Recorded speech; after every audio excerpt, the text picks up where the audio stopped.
வாயே பேசாம 2 பேர் பார்க்க அழகாக எடுத்து கொடுத்து வாங்கிட்டு வந்துருவாங்க. பசியோட இருக்கான். பாவன் கஷ்டப்பட்டு முடிச்சுட்டு இருப்பான். அங்கிட்ட போய் வாக்குவாதம் பண்ணி சண்டை போட்டு அடிச்சு கசக்கி கொடுத்து காசை பறிச்சுட்டு வந்து 50 ரூபா கொடுத்து 5 மணி நேரம் பிரசங்கம் பண்றது. என்னவா கர்த்தர் ஆறு இறைப்பான். முடியுமா? நம்ம ஒரு மனுஷன் பசியோட அவனுக்கு சாப்பாடு கொடுத்துட்டு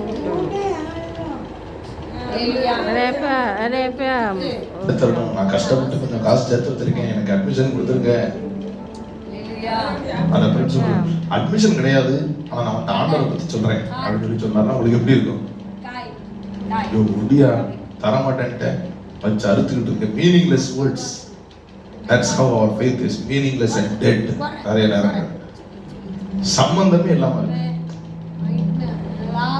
தன்னில் தானே செத்த வார்த்தைகள்.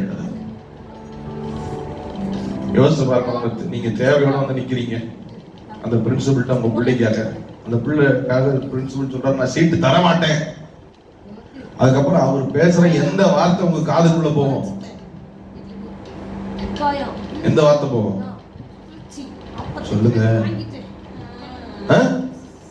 ஒரு வார்த்தை கூட போகாது. ஏன்? தன்னில் தானே செத்த வார்த்தைகள், மீனிங்லெஸ் வேர்ட்ஸ்.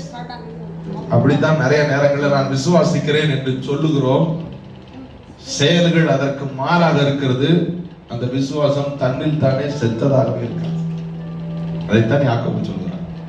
அவன் பசிங்கிறான், குளிருங்கிறான், நீ வஸ்திரத்தையும் கொடுக்கல, சாப்பாடையும் கொடுக்கல, சமாதானத்தோட போவோம். எப்படி போவான் சமாதானத்தோட? பசி ஆத்தனம்ல ஒரு நேரம் சாப்பாடு வாங்கி கொடுத்தா நீ அனுப்பி இருக்கலாம்ல, இல்ல ஒரு ட்ரெஸ் வாங்கி கொடுத்துருக்கலாம்ல, ஒரு ட்ரெஸ் வாங்கி கொடுக்கறதுக்காக நீ உதவி செஞ்சிருக்கலாம்ல. சமாதானத்தோட போன்னு சொல்ற நீ சொல்ற அந்த வார்த்தை எந்த விதத்துல எஃபெக்டிவா இருக்கும்? They become ineffective dead words. எப்படிப்பட்ட வார்த்தை?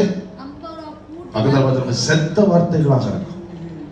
அப்படித்தான் விசுவாசிக்கிறேன் என்று சொல்லி அந்த விசுவாசத்திற்கு ஏதுவான எந்த நடத்தையும் இல்லாமல் வாழுகிறவர்கள் செத்த விசுவாசத்தோட, பிரயோஜனம் இல்லாத விசுவாசத்தோட வாழுகிறோம் என்று வேதம் நமக்கு சொல்கிறது. ஆமென் சொல்லுங்களேன். அல்லேலூயா. வசனத்தை வாசிப்போம். யாக்கோபு 2 அதிகாரத்திலே மீண்டும் 14வது வசனம். சகோதரரே, ஒருவன் தனக்கு விசுவாசம் உண்டு என்று சொல்லியும்